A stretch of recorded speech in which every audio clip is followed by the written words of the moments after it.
Welcome back, everyone. Mike McConville here again, Stratford, Ontario, Canada.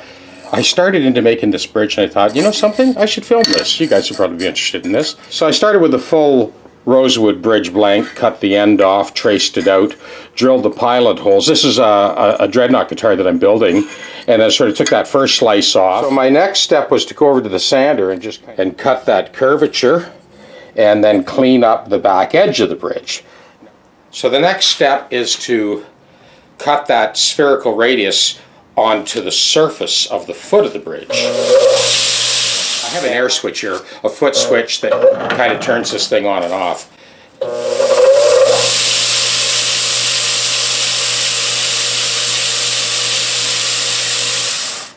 So that cuts a perfect spherical radius, 30-foot spherical radius, to match the spherical radius of the top.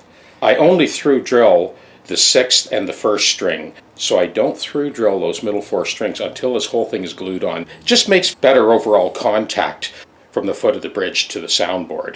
So this is the next step for me. I mark the beginning of the ramp for the outside wings, and I'll just slice across that tape line with a razor blade and remove that tape. Yeah, so we've cut off that tape. Now we can go over to the sander to kind of scoop out those ramps.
Okay, we are very close to our finished shape now. The rest is going to be done by hand, and if I have to alter this a little bit to bring it down, it'll be done by hand when we're ready to glue the bridge onto the guitar top. So you can see how quickly, especially with that brand new 60 grit paper, I have to say you want to be careful with your fingertips and your knuckles with that virgin 60 grit. That'll sand you down to the bone in a split second, so just a precautionary note.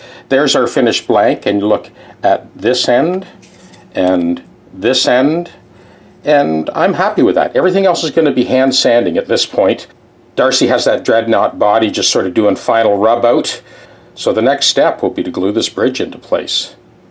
I can't wait to play this thing. And that's the fast track lesson on making a Martin style bridge. Cheers.